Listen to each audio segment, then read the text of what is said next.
À l'occasion des Journées mondiales de la jeunesse du mois d'août 2011, 2 représentants de la télévision de l'Église catholique de Québec se sont aventurés en Espagne.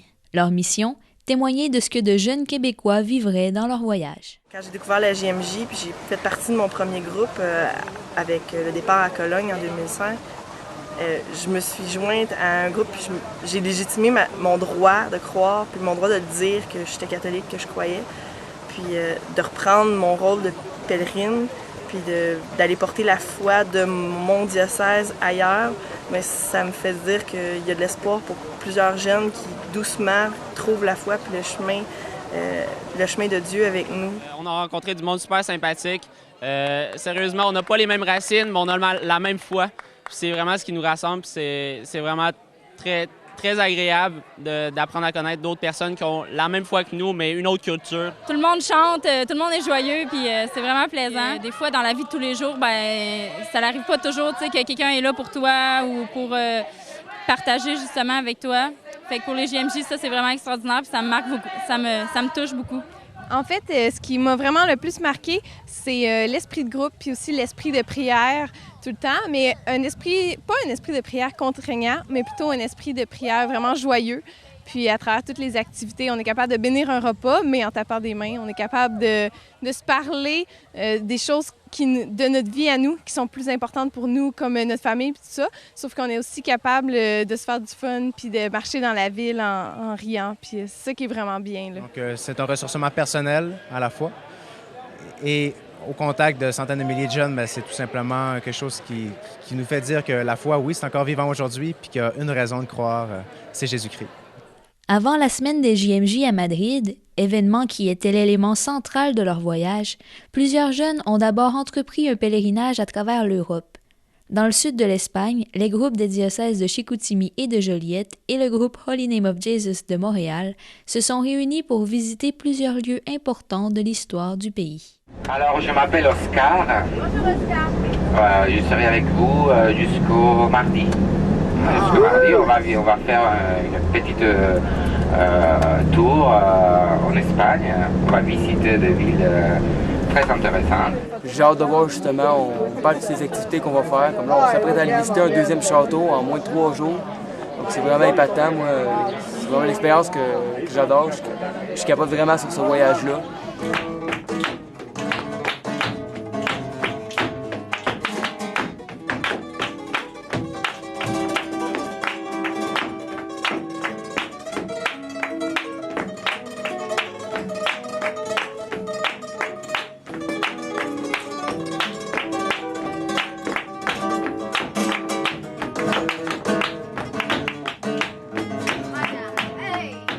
Une fraternité universelle s'est développée entre les membres de ces 3 groupes au cours de leur périple.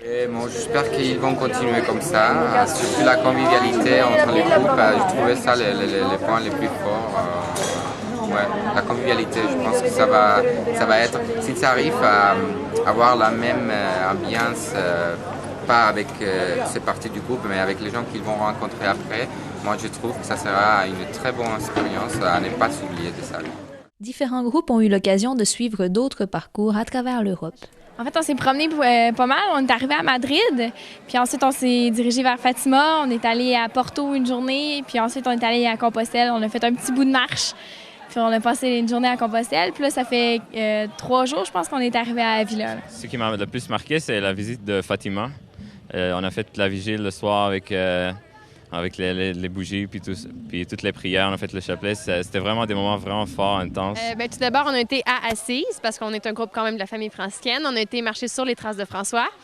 Et puis, donc, on a pu visiter différents lieux de sa vie, de sa jeunesse, de son apostolat. Et par la suite, on a été à Rome. Donc, on a pu visiter les basiliques principales, les églises et tout. Et puis, on est arrivé hier par avion à Malaga et nous sommes maintenant à... Je me rappelle plus du nom du village, mais dans le diocèse de Séville. Ce qui m'a davantage marqué durant ce pèlerinage, c'est la présence où ce que François a vécu, d'aller visiter justement les fondements de la foi de Saint-François, puis d'aller voir justement où il a reçu l'appel et où il a commencé à construire l'Église. Arrivés à El Coronil, un village près de Séville, quelques-uns de ces grands voyageurs ont pu goûter à l'accueil des Espagnols du lieu. Bien, d'abord, l'accueil a été tout à fait extraordinaire parce qu'on ne s'attendait pas à être accueillis comme ça. On est arrivé en autobus, les villes étaient désertes. Fait qu'on s'est dit, oh, où c'est qu'on est tombé? Sauf que quand on a vu tout le monde nous accueillir, la grosse chaleur, puis après ça, le petit temps de prière à l'église, c'était vraiment bien. On sentait tout de suite l'énergie qu'on va ressentir au JMJ avec 400 000 personnes, puis c'est vraiment extraordinaire. À Avila aussi, plus au nord, des jeunes étaient accueillis en paroisse. Habitant les petits villages aux alentours de la ville, ils se rencontraient le jour pour participer ensemble aux activités organisées. Ils étaient plusieurs groupes du Québec et quelques centaines de jeunes en tout avec ceux d'autres pays. En fait, c'est le village, certains villages qui nous accueillent. Donc, on fait des activités avec eux. Et puis, ils sont super accueillants, c'est incroyable. Ils sont à notre service jour et nuit. C'est incroyable. Fait que je les remercie. À Avila, on est dans plein de petits villages. On est accueillis dans des familles d'accueil. Seulement les filles, désolée. Les garçons sont plutôt dans les gymnases. Puis ici, on a vraiment des familles extraordinaires. Ils sont vraiment contents de nous recevoir. Puis même quand les gens ont des petits pépins, ils sont vraiment heureux de nous aider. Là. Puis juste de les voir faire la nourriture puis de nous accueillir, c'est vraiment plaisant. Avec les bénévoles d'Avila, c'est magnifique. Il y a une organisation extraordinaire. On se retrouve tout le Canada, dans le fond, tous ceux qui sont ici du Canada, on se retrouve ensemble pour le dîner avec tout le monde qui sont aussi... qui sont ici à Avila, qui viennent d'ailleurs. Fait qu'on a ceux de la France, de plein d'autres pays. C'est vraiment beau de voir autant de personnes dans une grande salle comme ça, puis de se réunir, puis de se rapprocher, puis en dansant. Je trouvais que c'était beau parce que ça montrait la jeunesse aussi d'aujourd'hui. Donc, on pouvait être chrétien, puis écouter de la musique populaire, puis danser là-dessus, d'être comme des jeunes d'aujourd'hui, mais qui aiment Jésus, puis qui sont ensemble. À Madrid, quand les centaines de milliers de JMJistes ont envahi la ville, une joie enthousiaste s'est imposée partout. Tout au long de la semaine, les jeunes ont chanté leur foi, heureux d'être réunis dans l'amitié.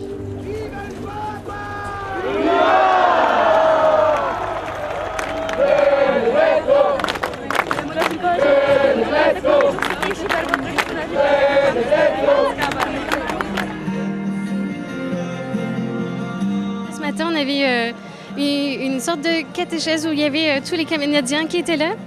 Et 5000 Canadiens, je pense à peu près. Et on était comme des frères et sœurs. Je les voyais tous lever les mains à un moment donné. Puis je me disais, on est là pour la même chose, à cause de Jésus. Les jeunes qui ont participé aux Journées mondiales de la jeunesse ont aussi eu l'occasion de prier, de participer à des célébrations eucharistiques et d'assister à des catéchèses données par des évêques de tout pays. Monseigneur Gérald Cyprien Lacroix, l'archevêque de Québec, a été parmi ceux qui enseignaient aux jeunes. Devenir chrétien, s'enraciner en Christ, grandir dans la foi, ce n'est pas s'évader, ce n'est pas perdre son identité, ce n'est pas entrer dans un moule pour être comme tout le monde, c'est devenir soi-même. Tu es venu ici parce que Dieu t'y attendait. Et il veut te dire, non seulement qu'il t'aime, mais il refuse de te laisser comme tu es. Il veut te rendre meilleur et il veut t'envoyer vivre une grande mission dans le monde. Les jeunes de Québec ont également eu l'occasion de se réunir ensemble autour de leur archevêque et de fraterniser. Mais à quelque part, ça fait du bien de retrouver des gens de chez nous, puis en même temps de voir eux, par où ils sont passés, quelles expériences ils ont vécues. Puis en même temps, je me dis, c'est tout un chacun qui va pouvoir ramener à Québec des expériences différentes. Puis après, redistribuer ça aux gens du diocèse, puis aux gens de nos familles, nos paroisses, mais de façon différente, parce qu'on va tout avoir eu des expériences particulières, là. Pour le sommet et la conclusion de cette semaine des JMJ à Madrid, tous avaient rendez-vous à Cuatro Vientos pour une soirée de prière, une nuit à l'extérieur et finalement une messe célébrée par le Saint-Père Benoît XVI. Les jeunes présents ont dû subir quelques intempéries. Fait qu'on a passé l'après-midi au gros soleil. C'était assez éprouvant pour certaines personnes qui ne buvaient pas assez d'eau. Donc, fallait donner beaucoup de conseils, vu ma profession d'infirmière. Donc, durant la messe, la célébration de la parole, il a commencé à pleuvoir, là, mais pas juste une petite pluie, là. C'était vraiment un orage, il y avait des éclairs, c'était mouillé. mais ça a bien été. Là. Je trouve que on s'est bien adapté à tout ce qui s'est passé.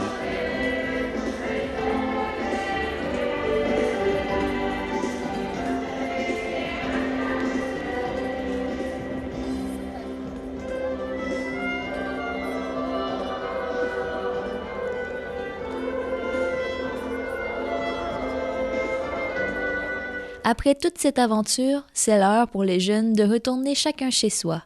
Mais tout ne s'arrête pas là.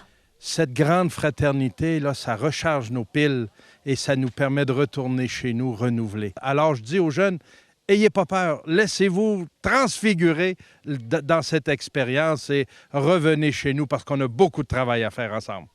Et les JMJistes, avec quoi pensent-ils repartir chez eux? Repartir des JMJ, je pense que je repars avec une très très bonne image des JMJ. Je pense que le pape Jean-Paul II a bien fait d'instaurer ça. Ça unit les jeunes et ça permet d'ouvrir les horizons des jeunes, de voir comment les jeunes vivent leur foi ailleurs, parce qu'on a entendu plein de témoignages des jeunes et ça édifie. Et moi, je pense qu'on va repartir tous un peu grandis. C'est vraiment... C'est dur à expliquer qu'est-ce qu'on vit pour le moment, mais on absorbe vraiment tout ce qu'on a. Puis je pense qu'on va ressortir grandi ou, je sais pas, c'est une paix.